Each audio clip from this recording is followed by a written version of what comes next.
Grand Prix, candidates, World Championship match, same pattern every 2 years.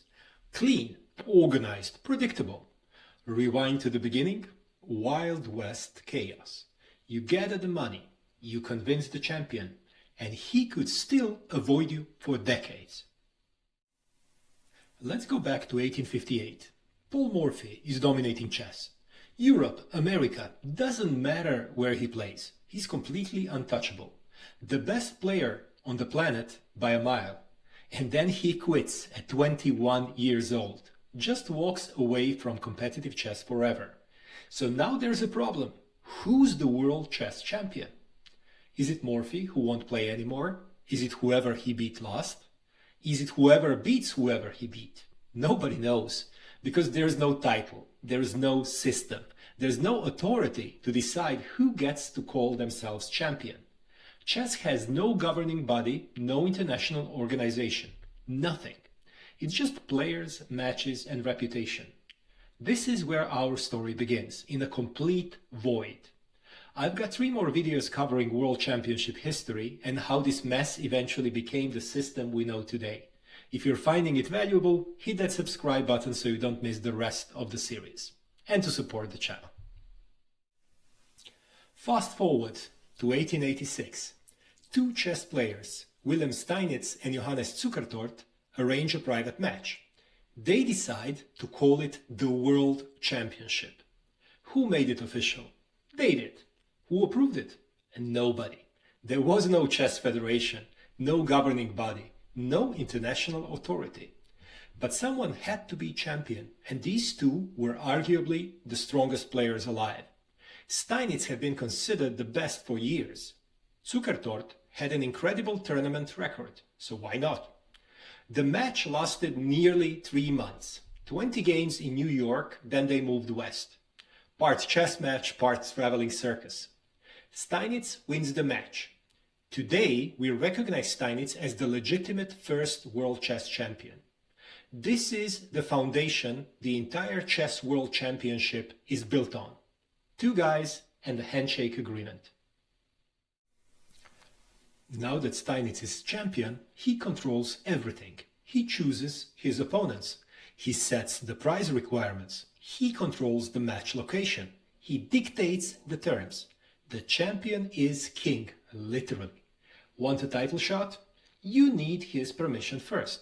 And you need to meet his financial terms. If you can't raise enough money, or if the champion just doesn't feel like playing you, tough luck. He can say no to anyone, anytime.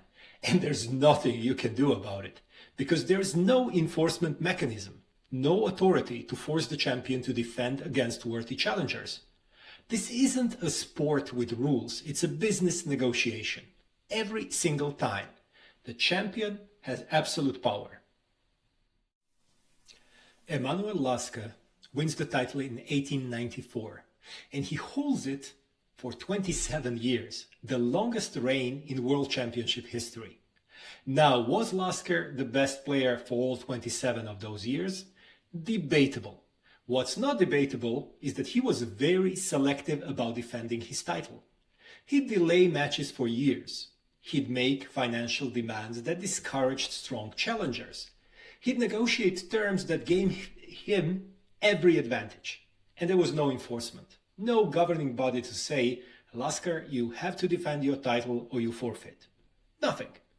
Lasker was brilliant in chess and even better at avoiding matches he didn't want to play. The system rewarded this behavior. There was no system, really. The champion could stall indefinitely if he wanted to. José Raúl Capablanca seemed unbeatable and took the title in 1921. They called him the chess machine. Brilliant, precise, nearly perfect technique. And he learned from the best, from Lasker, setting tough conditions in front of potential challengers. Even 100 years ago, it was cool to be the world champion. Why give it up easily if you don't have to?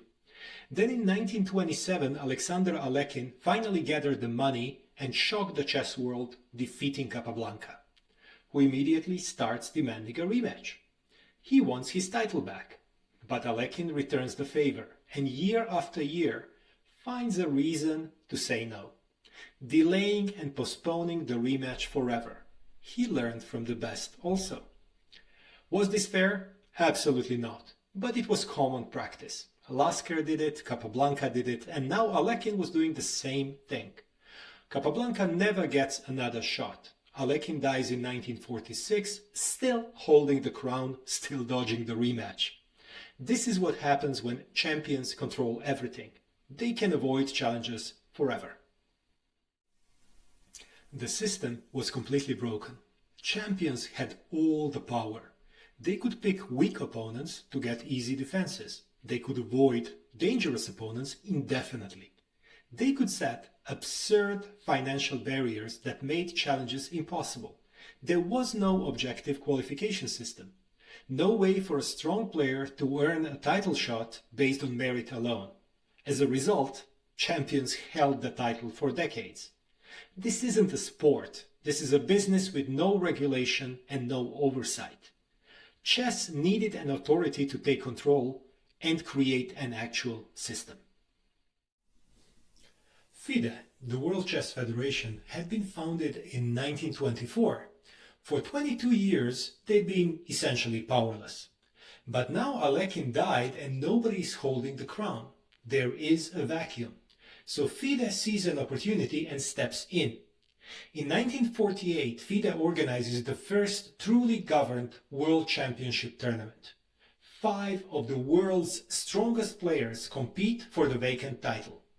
Round-robin tournament, The Hague and Moscow. Mikhail Botvinnik wins. He's the new world chess champion. But he doesn't control the title. FIDE does. The Wild West era is over. FIDE is in control now. Surely this will fix everything. Not really. In the next episode, you will hear how FIDE managed to make it even worse. See you there.